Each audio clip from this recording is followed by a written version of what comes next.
Welcome to ఉదయం news bulletin లో ముందుగా హెడ్లైన్స్ చూద్దాం. ఎన్టీఆర్ వర్ధంతి సందర్భంగా నివాళులు అర్పించిన చంద్రబాబు, నిరుపేదల జీవితాల్లో సంక్షేమ వెలుగులు నింపారన్న బాబు. ఎన్టీఆర్ తెలుగువాడి విశ్వరూపమన్న లోకేష్.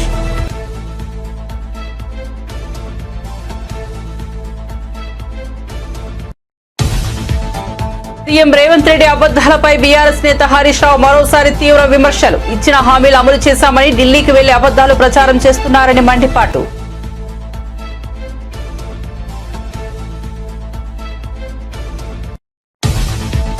రంగారెడ్డి జిల్లా కలెక్టర్ ను కలిసిన నటుడు మంచు మనోజ్. కొన్ని రోజులుగా మోహన్ బాబు కుటుంబంలో వివాదాలు. మంచు మనోజ్ కు ఇటీవల నోటీసులు పంపిన కలెక్టర్. ఈ క్రమంలో వివరణ ఇచ్చేందుకు కలెక్టర్ ను కలిసిన మనోజ్.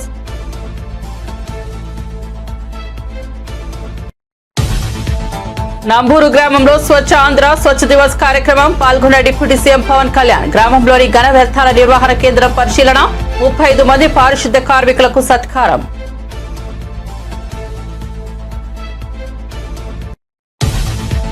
మళ్లీ తెరపైకి ఆ వివాదం. జేసీ ప్రభాకర్ రెడ్డిపై మాకు మాధవీలత ఫిర్యాదు. జేసీ ప్రభాకర్ రెడ్డి తన పట్ల దారుణంగా మాట్లాడారన్న నటి వ్యక్తిత్వ హననం చేస్తూ సినిమా వాళ్లపై ఆరోపణలు చేయడం సరికాదని వ్యాఖ్య. జేసీ ప్రభాకర్ రెడ్డి క్షమాపణలు చెప్తే సరిపోదన్న మాధవీలత.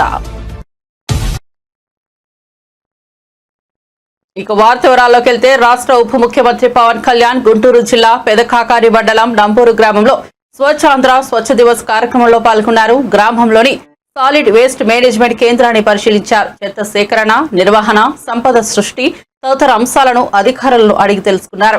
గ్రామ స్థాయిలో చెత్త సేకరణకు ఏర్పాటు చేసిన వాహనాలను పవన్ కళ్యాణ్ ప్రారంభించి స్వయంగా నడిపారు. స్వచ్ఛ ఆంధ్ర స్వచ్ఛ దివస్ కార్యక్రమం ప్రారంభోత్సవంలో భాగంగా మొదటి విడతగా గ్రామ స్థాయిలో ఏళ్ల తరబడి పేరుకుపోయిన చెత్తను తొలగించారు.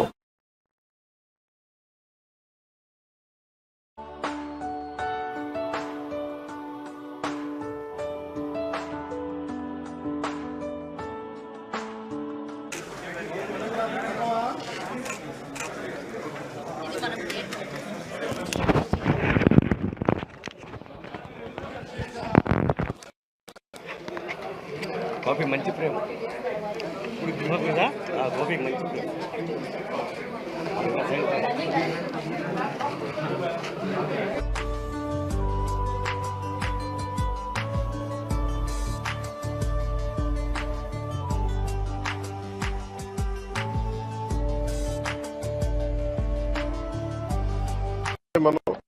ఈరోజు మనం చూస్తే మనం ఏదైతే మనం తినిపడేసిన వ్యర్థాలు అయితే ఏవైతే ఉన్నాయో ఒక్కొక్కటి చూస్తూ ఉంటే ఒక్కొక్కటి చెత్తని కూడా చూస్తే ఒక్కొక్కటి కిలో 15 రూపాయలకి అమ్మగలిగి దాని నుంచి వర్మీ కంపోస్ట్ తయారు చేయడం, రకరకాల సంపదని సృష్టించే మార్గాలు చాలా ఉన్నాయి. అవన్నీ పర్యవేక్షించాం. ఇవన్నీ సో దాంట్లో భాగంగా ఇది ప్రతి ఒక్కరూ ప్రేరణగా ఆదర్శంగా తీసుకోవాలని ఈ కార్యక్రమం సాగుతూ ఉంది. సో మనస్ఫూర్తిగా మీ అందరికీ ధన్యవాదాలు. ఇది ఈరోజు ఇంకా మొన్న కృష్ణా వరదల సమయంలో నిలబడ్డ కార్మికులందరికీ కూడా ఈ రోజున సన్మానం చేయడం జరిగింది. దాదాపు 35 మందికి. నేను ఇది ఆల్రెడీ స్టార్ట్ చేసాం లాంగ్ బ్యాకే. ప్రత్యేకించి ఈ క్లాప్ మిత్ర జీతాలు పెంచాలి అనేది కూడా చాలా రోజుల నుంచి ఉంది. ఆ క్లాప్ మిత్ర జీతాలు రావడానికి కూడా ఆ రోజు మేము ప్రిన్సిపల్ సెక్రటరీ శశిభూషణ్ గారు ఉన్నారు, మొత్తం వీళ్ళందరి దగ్గర నుంచి తీసుకొని ముందుకు తీసుకెళ్లి క్లాప్ మిత్రకు సకాలంలో జీతాలు గత ప్రభుత్వంలో బకాయిలు ఉన్న జీతాలను కూడా వెంటనే చెల్లించడం జరిగింది. అలాగే నా దృష్టికి తీసుకొచ్చింది ఎంపీడీఓ గారు కానీ మిగతా ఉన్నతాధికారులు ప్రతి ఒక్కరు కూడా వాళ్ళకి జీతాలు పెంచాలనే ఒక ఇది ఉందని రిక్వెస్ట్ ఉందని అడుగుతా ఉన్నారు. దాన్ని ఖచ్చితంగా పరిశీలిస్తామని చెప్తాను. పారిశుద్ధ్య కార్మికులకి చాలా మంది ఇంకా టెంపరీగా చేస్తున్నారు, చాలా ఇబ్బందులు పడుతున్నారు. మురుగు కలెక్ట్ చేయడం అనేది మనం జనరల్గా పబ్లిక్ అసలు ఆలోచించడానికి ఇష్టపడరు. అలాంటి మురుగును వాళ్ళు డైలీ కలెక్ట్ చేసి గ్రామాలు చూపుతున్నారు. వాళ్ళ సమస్యల పరిష్కారం విధంగా ప్రత్యేకించి ఇది నాకు రేవంత్ రెడ్డి అబద్దాలపై బీఆర్ఎస్ నేత హరీష్ రావు మరోసారి తీవ్ర విమర్శలు గుప్పించారు. ఇచ్చిన హామీలు అమలు చేశామని ఢిల్లీకి వెళ్లి అబద్దాలు ప్రచారం చేస్తున్న ముఖ్యమంత్రి రేవంత్ రెడ్డి గారు, మీ పాలనలో వేతనాలు అందక ఉద్యోగులు రోడ్డెక్కుతున్న దుస్థితి నెలకొందని తెలిపారు. 1వ తేదీనే వేతనాలు చెల్లిస్తామని అధికారంలోకి వచ్చిన మీకు చిరు ఉద్యోగుల కష్టాలు కనిపించడం దురదృష్టకరమని తెలిపారు. ఐటీ మంత్రి నారా లోకేష్ ను ఆంధ్రప్రదేశ్ డిప్యూటీ సీఎం గా ప్రమోట్ చేయాలని టీడీపీ పొలిట్ బ్యూరో సభ్యుడు శ్రీనివాస్ రెడ్డి కోరారు.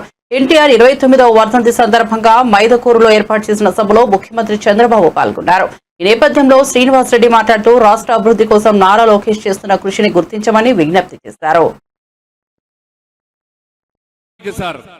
43 సంవత్సరాల్లో తెలుగుదేశం పార్టీ ఆవిర్భవించిన తర్వాత 3వ తరం నేత మన పార్టీలోకి వచ్చారు, నారా లోకేష్ గారు. మరి పార్టీకి భవిష్యత్తులో యువతకు ఒక భరోసా ఇవ్వాలన్నా, పార్టీకి భరోసా ఇవ్వాలన్నా నారా లోకేష్ గారిని డిప్యూటీ సీఎంగా ప్రమోట్ చేయాలని చెప్పి మేమందరం కూడా కోరుకుంటున్నాం సార్. మాకొక కోరిక సార్, 43 సంవత్సరాల్లో తెలుగుదేశం పార్టీ ఆవిర్భవించిన తర్వాత 3వ తరం నేత మన పార్టీలోకి వచ్చారు, నారా లోకేష్ గారు. మరి పార్టీకి భవిష్యత్తులో యువతకు ఒక భరోసా ఇవ్వాలన్నా, పార్టీకి భరోసా ఇవ్వాలన్నా నారా లోకేష్ గారిని డిప్యూటీ సీఎంగా ప్రమోట్ చేయాలని చెప్పి మేమందరం కూడా కోరుకుంటున్నాం సార్. దీనివల్ల పార్టీకి బ్రహ్మాండమైన భవిష్యత్తు ఉంటుంది. మేడ్చల్ జిల్లాలోని జగద్గిరిగుట్టలో హైడ్రా కమిషనర్ రంగనాథ్ పర్యటించారు. ఇటీవల వెంకటేశ్వర స్వామి ఆలయ భూములు కబ్జా అవుతున్నట్లు ఫిర్యాదు రావడంతో రంగనాథ్ ఆ ప్రాంతాన్ని పరిశీలించారు. ఆలయ భూముల రక్షణకు కఠిన చర్యలు తీసుకుంటామని ఆయన హామీ ఇచ్చారు.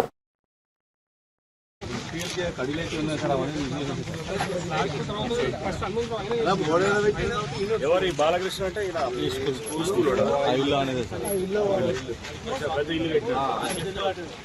టీఆర్ఎస్ ఉంటే టీఆర్ఎస్ అంటాడు, కాంగ్రెస్ కాంగ్రెస్ అంటాడు, బీజేపీ అన్ని పార్టీ నువ్వు ఎందుకు ఆలోచన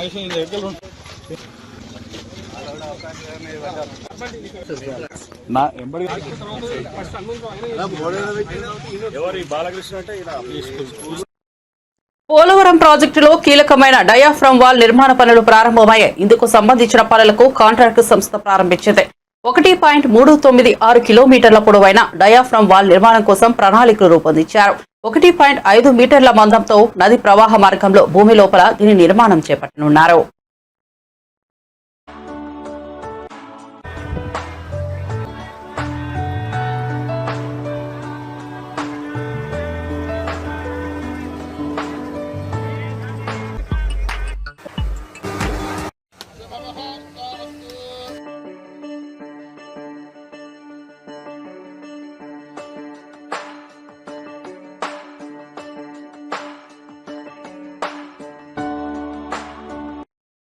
ఎన్టీఆర్ వంటి వారికి మరణం ఉండదని ఆయన కుమారుడు హిందూపురం ఎమ్మెల్యే బాలకృష్ణ అన్నారు. నందమూరి తారక రామారావు 29వ వర్ధంతి సందర్భంగా హైదరాబాద్ లోని ఎన్టీఆర్ ఘాట్ వద్ద ఆయన నివాళులర్పించారు. పూలమాలలు వేసి శ్రద్ధాంజలి ఘటించారు. అనంతరం మీడియాతో మాట్లాడిన బాలకృష్ణ కష్టజీవుల కన్నీళ్లు, అన్నార్తుల ఆకలి నుంచి టీడీపీ పుట్టిందని తెలిపారు. పేదలకు ఉపయోగపడే పథకాలను ఎన్టీఆర్ ప్రవేశపెట్టారని గుర్తు చేశారు.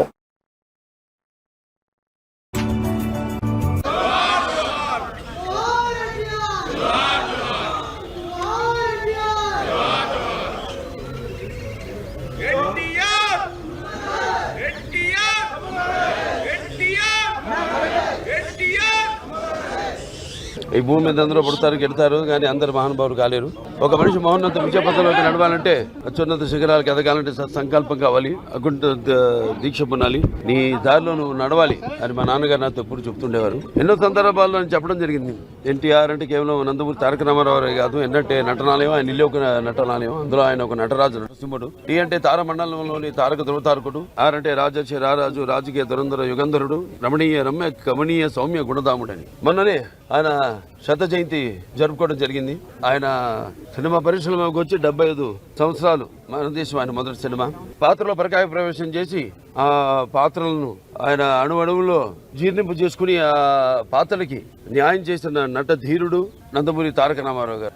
ఎక్కడ చూసినా కూడా అటువంటి నట ధీరుడు, లేకపోతే నటచారుడు, లేకపోతే నట ధీరుడు ఎక్కడా మనకి కానరాడు అని నేనే కాదు, ప్రతి ఒక్కడు చెప్పుకుని తీరుతారు, ఒప్పుకుని తీరుతారు. ప్రతి తెలుగు వాడిని బయటికి తీసుకొచ్చి నేను తెలుగు వాడిని అని చెప్పే సత్తా ధైర్యం ఇచ్చిన తెలుగు తేజం నందమూరి తారక రామారావు గారు. మరి తెలుగుదేశం పుట్టింది సామికుడి చెమటలో నుంచి, కారంకుడి కరిగిన కండరాల్లో నుంచి, రైతు కూలీల రక్తంలో నుంచి, నిరుపేదల కంటి మంటల్లో నుంచి, కష్టజీవుల కన్నీళ్లలో నుంచి అని ఆనాడు అన్నార్థుల ఆక్రందనలో నుంచి అంటూ తెలుగుదేశం పిలుస్తుంది రా కదిలిరా అని తెలుగుదేశం పార్టీని పెట్టి మరి ఆనాడు ఒక విప్లవం తీసుకొచ్చారు ఆయన. అలాగే రాజకీయాల్లోకి వచ్చాక ఎన్నో సాహసోపేతమైన పథకాలను అమలు చేశారు. అవి ప్రజలకు ఉపయోగపడేవి, అలాగే ఎంతో సానుకూలమైనవి కూడా. అలాగే ఎన్టీఆర్ అంటే ఆయన నడిచిన మార్గమే భగవద్గీతలో సాగిన ఒక గొప్ప జీవితం. అందుకే ఆయన అందరి గుండెల్లో శాశ్వతంగా నిలిచిపోయి నిత్యామృతాన్ని తాగిన దేవుడిలా మారాడు. అటువంటి వాళ్ళకి మరి మరణం ఏది? ఆయన ఎప్పుడు నిత్యం వెలిగే ఒక మహత్తర జీవిత విధానం. టీడీపీ సీనియర్ నేత జేసీ ప్రభాకర్ రెడ్డిపై ఫిలిం ఛాంబర్ మాకు నటి మాధవిలత ఫిర్యాదు చేశారు. ఆయన తన పట్ల దారుణంగా మాట్లాడారని ఫిర్యాదులో పేర్కొన్నారు. వ్యక్తిత్వ హననం చేస్తూ సినిమా వాళ్లపై ఆరోపణలు చేయడం సరికాదని ఆమె అన్నారు. జేసీ ప్రభాకర్ రెడ్డి క్షమాపణ చెబితే సరిపోదని మాధవిలత తెలిపారు. ఆయనపై న్యాయ పోరాటం చేస్తానని అన్నారు. ఆయన వ్యాఖ్యలపై సినిమా పరిశ్రమ స్పందించకపోవడంతోనే ఫిలిం ఛాంబర్ లో ఫిర్యాదు చేసినట్లు నటి పేర్కొన్నారు. ఇక ఫిర్యాదు చేయడానికి ముందు మాధవిలత తన ఇన్స్టాగ్రామ్ ఖాతాలో న్యాయం కోసం నా పోరాటం అంటూ ఓ పోస్టు కూడా పెట్టారు. వాళ్ళంటే ఒక రకంగా అంటే నేను ఆ పదం ఇప్పుడు నేను మీ ముందు యూజ్ చేయలేను, కానీ జేసీ ప్రభాకర్ రెడ్డి ఒక సీనియర్ పాలిటీషియన్. ఆయన ప్రస్తుతం అలయన్స్ ప్రభుత్వంలో ఉన్నారు. గతంలో మాజీ ఎమ్మెల్యేగా కూడా చేశారు. ప్రస్తుతానికి వాళ్ళ కొడుకు తాడిపత్రి ఎమ్మెల్యేగా చేస్తున్నారు. Municipal chairman commission of Tadipatri కూడా ఉన్నారు. సో వారు నా మీద అనవసరమైన వ్యాఖ్యలు చేశారు. మహిళల సంరక్షణ కోసం నేను మాట్లాడడం మాత్రమే జరిగింది తప్ప నేను ఎవ్వరి పేర్లు కూడా మెన్షన్ చేయలేదు. ఎప్పట్లాగే సోషల్ అవేర్నెస్ కోసం నేను వీడియోస్ చేస్తూ ఉంటా. సినిమా ఇండస్ట్రీలో చాలామంది అమ్మాయిలకు జరుగుతున్న అన్యాయాల మీద నేను ఎన్నోసార్లు మాట్లాడాను కూడా, కానీ సినిమా ఇండస్ట్రీ ఎప్పుడు కూడా నేను మాట్లాడింది కండెమ్ చేయలేదు. అండ్ శివబాలాజీ గారికి, మాధల్ రవి గారికి కాల్ చేయడం జరిగింది. సినిమా ఇండస్ట్రీ అమ్మాయిని అయినందుకు నన్ను పని కట్టుకొని ఇలా అన్నారు. సినిమా షూటింగ్స్లో పూలు చల్లుకోవడం వల్ల వాళ్ళు నేకెడ్గా ఉంటారు అన్న ఒక విషయాన్ని కూడా ఆయన ప్రస్తావించి బాడీ షేమింగ్ చేయడం కానీ, సినిమా క్రియేటివిటీని కించపరచడం కానీ, లేకపోతే సినిమా వాళ్ళు అంటే ఒకసారి సినిమా చేసి మానేస్తే, లేకపోతే సినిమాలు చెయ్యాలంటే కూడా వాళ్ళు ప్రాస్టిట్యూషన్ కిందే లెక్క కడతారు, లేకపోతే వాళ్ళు అదే చేసి బతుకుతుంటారు, బ్రతుకుదెరుకు వాళ్ళకి అదే బ్రతుకుదెరు అని ఆయన పదే పదే మాట్లాడడం. క్షమాపణ 2 రోజుల తర్వాత చెప్పినా సేమ్ ఇష్యూ మళ్ళీ చెప్పారు. వాళ్ళు ఏదో బతుకుదెరువు కోసం చేసుకుంటూ ఉంటారు, కానీ నేను అనకూడదు. సో సినిమా వాళ్ళంటే ఇంకా బతకడానికి ఇంకా వేరే పనేం లేదు. నా పార్టీకి నేను సినిమా ఇండస్ట్రీలో ఈ మధ్యకాలంలో సినిమాలు చేయట్లేదు. నేను బెంగళూరులో జాబ్ చేసుకుంటూ అక్కడ బ్రతుకుతూ ఉంటే నన్ను పుల్ చేసి ఇలాంటి మాటలు మాట్లాడడం నాకు చాలా చాలా బాధ కలిగించింది. శివ గారికి ఎప్పుడైతే నేను కాల్ చేశానో ఇలా నాకు మన సినిమా ఇండస్ట్రీ నుంచి కండెమ్ చేయాలని అడిగితే చాలా వెంటనే స్పందించారండి. 15 సంవత్సరాలుగా శివబాలాజీ గారు కానీ, మాధల్ రవి గారు నాకు మంచి సన్నిహితులు. బట్ ఇక్కడికి వచ్చేసరికి స్నేహితులు అన్నది ఇంపార్టెంట్ కాదు, ఎందుకంటే మాకు కొన్ని బైలాస్ ఉంటాయి. దాని ప్రకారం మాత్రమే వాళ్ళు ఏదైనా యాక్షన్ తీసుకోగలరు. పర్సనల్ ఇష్యూస్ అన్నది ఇక్కడ తీసుకోరు. ఇది సినిమా ఇండస్ట్రీకి సంబంధించింది. నేను ఇక్కడ సినిమాలు చేశాను కాబట్టి దానికి ఏం కావాలని మొత్తం ఆయన స్టోరీ విన్న తర్వాత హీ సెడ్ ఓకే, ఇది తప్పకుండా నేను రిసీవ్ చేసుకుంటానని చెప్పారు. థ్యాంక్ యూ శివ గారు, థ్యాంక్ యూ సో మచ్. అలాగే మంచు విష్ణు గారితో కూడా మాట్లాడడం జరిగింది. హీ సెడ్ ఓకే అని చెప్పారంట. వెంటనే రెస్పాండ్ అయ్యారు, వితిన్ సెకండ్స్లో రెస్పాండ్ అయ్యారు. చాలా చాలా థ్యాంక్స్. ఎందుకంటే నేను ఈ విషయంలో నిజంగా థ్యాంక్ యూ చెప్పుకోవాలి. రవి గారు థ్యాంక్ యూ అండి. I fight for justice. నాకు ఇలాంటి మాటలు నన్నే కాదు, ఫర్దర్గా ఏ అమ్మాయిని కూడా సినిమా ఇండస్ట్రీలో బయటికి వెళ్ళి పని చేసుకోవడానికి మాకంటూ గౌరవం కావాలన్నదే నా ముఖ్య ఉద్దేశం, అంతకంటే ఇంకేమీ లేదు. ఎన్టీఆర్ 29వ వర్ధంతి సందర్భంగా ఆయన కుమార్తె బీజేపీ ఏపీ అధ్యక్షులు పురంధేశ్వరి విజయవాడ పటమటలోని ఎన్టీఆర్ విగ్రహానికి పూలమాలలు వేసి నివాళులర్పించారు. మరణం లేని జనం ఎన్టీఆర్ది అంటూ ఆయన వ్యక్తిత్వాన్ని పురంధేశ్వరి ఘనంగా కొనియాడారు. మహనీయులు నందమూరి తారక రామారావు గారు చలనచిత్ర రంగంలోకి వారి రాకముందు చలనచిత్ర కళాకారుల్ని కేవలం మొహానికి రంగులు వేసుకునే వారిగా పరిగణిస్తూ చిన్న చూపు చూస్తున్నటువంటి పరిస్థితుల్లో వారు చలనచిత్ర రంగంలోకి వచ్చి వారి పట్టుదల, వారి క్రమశిక్షణ, వారి అంకితభావం మాధ్యమంగా చలనచిత్ర కళాకారులకి గౌరవాన్ని వారు తీసుకుని రావటం జరిగింది. అది మాత్రమే కాకుండా ఇప్పటికీ సైతం, ఈ రోజుకి సైతం, ఈ క్షణానికి సైతం రాముడన్నా, కృష్ణుడన్నా, రావణాసుడన్నా, దుర్యోధనుడన్నా ముందుగా గుర్తుకు వచ్చేది, మన కళ్ళ ముందు కట్టినట్టు కనపడేది వారి రూపమే. అదేవిధంగా ప్రజా జీవితంలోకి వచ్చిన తర్వాత అధికారం అన్నది కేవలం అధికారం చెలాయించడానికి మాత్రమే కాదు, అధికార మాధ్యమంగా ప్రజాసేవ ఏ విధంగా చేయవచ్చు, నిజమైనటువంటి సంక్షేమాన్ని ప్రజలకు అందించినటువంటి మహనీయులు నందమూరి తారక రామారావు గారు. మాండలిక వ్యవస్థను తీసుకుని వచ్చి పరిపాలనని ప్రజలకి చేరువ చేయడం మాత్రమే కాకుండా ఆకలితో ఉన్నటువంటి వారికి ₹2 కిలో బియ్యాన్ని ప్రవేశపెట్టి వారి ఆకలిని తీర్చడం, అదేవిధంగా రాయలసీమ లాంటి ప్రాంతాల్లో దాహార్తితో అలమటిస్తున్నటువంటి వ్యక్తులకి తెలుగు గంగ వంటి ప్రాజెక్టుని చేపట్టి వారి దాహార్తిని తీర్చడం, పేదలకి జనతా వస్త్ర పథకం మరియు పక్కా గృహ నిర్మాణ మాధ్యమంగా వారికి సేవ చేయటం, మరి మన జనాభాలో సగభాగంగా ఉన్నటువంటి మహిళలకి వారికి ఆస్తిలో సమాన హక్కుతో పాటు వారిని విద్యాధికుల్ని చేయాలి అనేటువంటి భావనతోటి మొట్టమొదటి మహిళా విశ్వవిద్యాలయాన్ని స్థాపించడం మాత్రమే కాకుండా స్థానిక సంస్థల్లో వారికి రిజర్వేషన్ని కల్పించి నిజమైనటువంటి మహిళా సాధికారతని వారికి అందించినటువంటి మహనీయులు నందమూరి తారక రామారావు గారు. కనుకనే వారు అంటే ఈ రకంగా చూసుకున్నట్లయితే అనేక సంస్కరణ వారు చేయడం కూడా జరిగింది. నిస్వార్థ ప్రజాసేవకి నిలవెత్తు నిదర్శనం నందమూరి తారక రామారావు గారు. కనుకనే నేటికి సైతం ఇవాళ వారు పరంపదించి 29 సంవత్సరాలు అయినప్పటికీ కూడా నేటికి సైతం ప్రజలు వారి హృదయ పీఠిక మీద వారిని ప్రతిష్ఠించుకుని ఇప్పటికీ ఈ క్షణం వరకు కూడా వారిని ప్రేమించి అభిమానిస్తున్నారంటే అది నిజంగా వారు కేవలం మాట నినాదాలకి పరిమితం కాకుండా, ఎందుకంటే సమాజమే దేవాలయం పేదవాడే దేవుడు అన్నది వారి నినాదం మాత్రమే కాదు, వారి విశ్వాసం కూడా. అందులోనూ ఆంధ్రుల ఆత్మగౌరవాన్ని ఒక ప్రత్యేకమైనటువంటి గుర్తింపు, అంటే ఆంధ్రులకి ఒక ప్రత్యేకమైనటువంటి చరిత్ర ఉన్నది అనేటువంటి విషయాన్ని కూడా విశ్వ వేదిక మీద చాటినటువంటి సందర్భంలోనే నేటికి సైతం తెలుగువారు వారిని దేవుడిగా కొలుస్తున్నారు అని చెప్పి భావిస్తూ జన్మ జన్మలకి వారి బిడ్డగా పుట్టాలనేటువంటి వరాన్ని ఆ భగవంతుడు నాకు అందివ్వాలని చెప్పి ప్రార్థిస్తున్నాను. ఎన్టీఆర్ 29వ వర్ధంతి సందర్భంగా ఏపీ మంత్రి నారా లోకేష్, నారా భువనేశ్వరి ఎన్టీఆర్ ఘాట్ వద్ద నివాళులర్పించారు. నాయకుడిగా, సీఎంగా ప్రజలకు ఆయన చేసిన సేవలను గుర్తు చేసుకున్నారు. అనంతరం లోకేష్ మాట్లాడుతూ ఎన్టీఆర్ కు తప్పనిసరిగా భారతరత్న వస్తుందని ఆశిస్తున్నట్టు చెప్పారు. ఎన్టీఆర్ స్ఫూర్తితో తెలుగు ప్రజల కోసం అహర్నిశలు పనిచేస్తామన్నారు. తెలంగాణలో పార్టీ పునర్నిర్మాణంపై చర్చిస్తున్నామని, త్వరలోనే భవిష్యత్ కార్యాచరణ ప్రకటిస్తామని లోకేష్ తెలిపారు.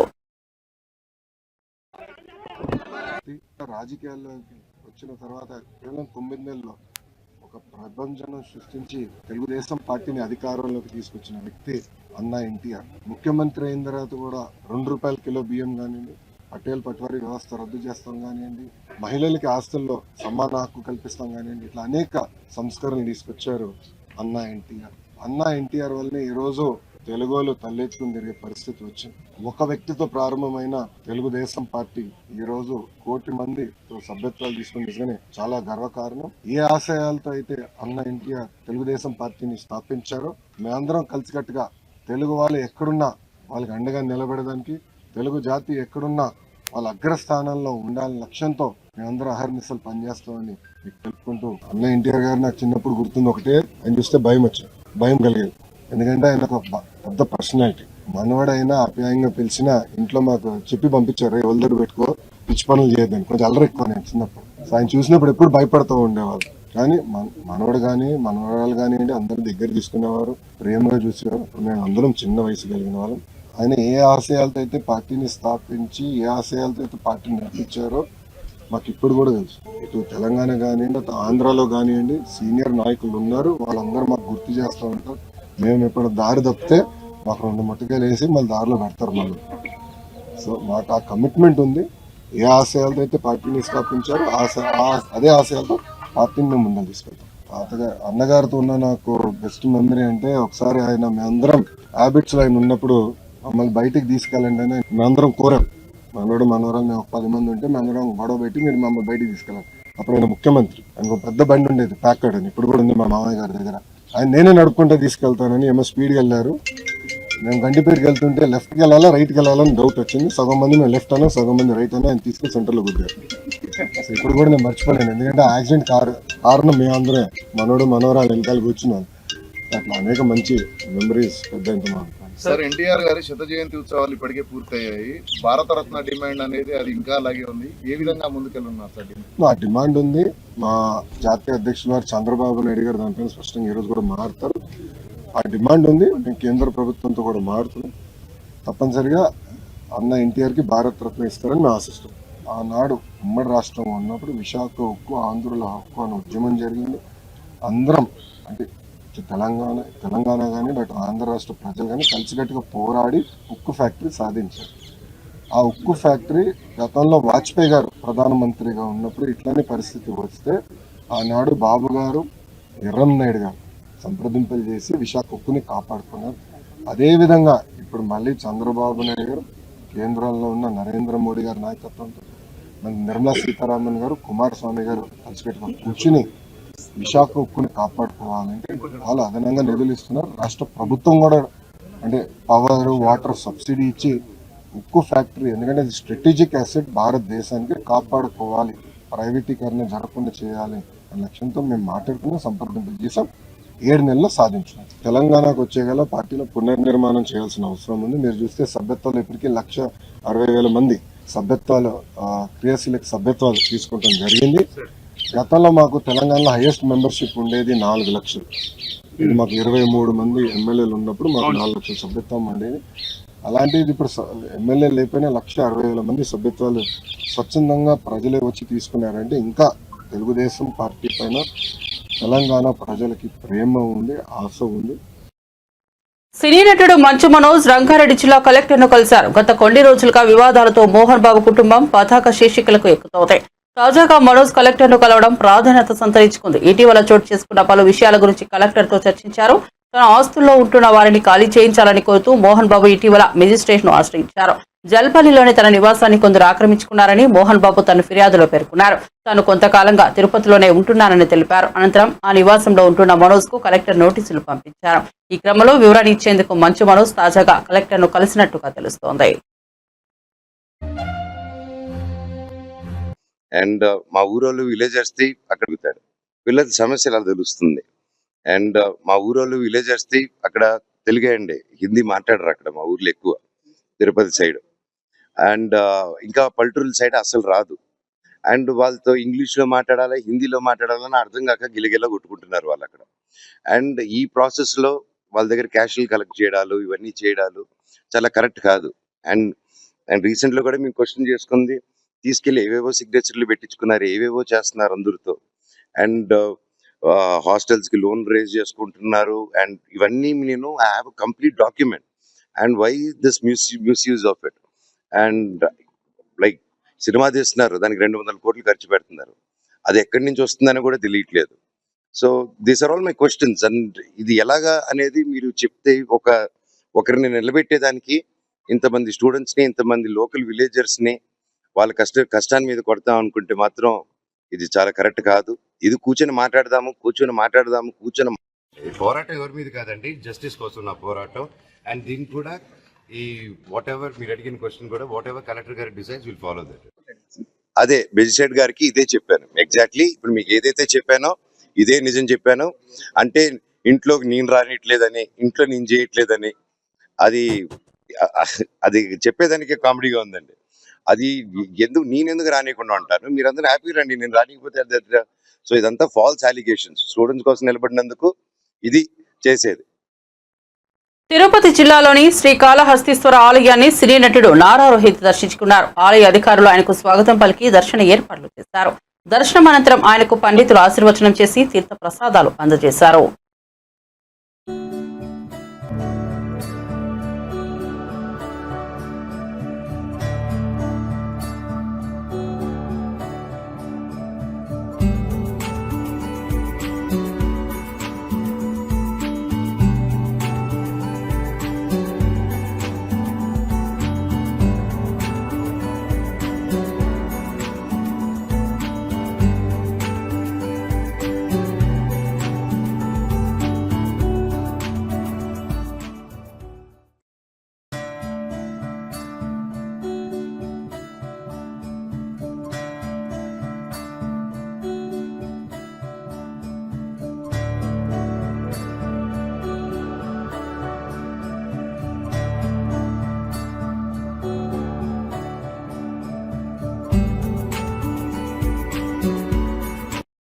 బులెటిన్ ముగించే ముందు హెడ్లైన్స్ మరోసారి చూద్దాం.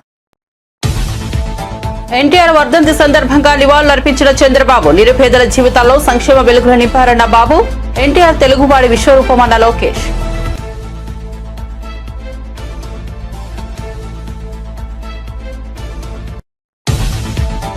సీఎం రేవంత్ రెడ్డి అబద్దాలపై వీఆర్ఎస్ నేత హరీష్ రావు మరోసారి తీవ్ర విమర్శలు. ఇచ్చిన హామీలు అమలు చేశామని ఢిల్లీకి వెళ్లి అబద్దాలు ప్రచారం చేస్తున్నారని మండిపాటు.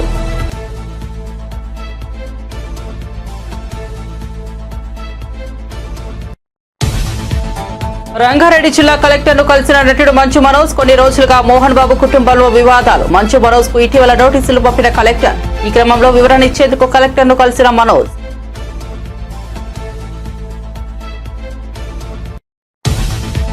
నంబూరు గ్రామంలో స్వచ్ఛాంధ్ర స్వచ్ఛ దివస్ కార్యక్రమం. పాల్గొన్న డిప్యూటీ సీఎం పవన్ కళ్యాణ్. గ్రామంలోని ఘన వ్యర్థాల నిర్వహణ కేంద్రం పరిశీలన. 35 మంది పారిశుద్ధ్య కార్మికులకు సత్కారం.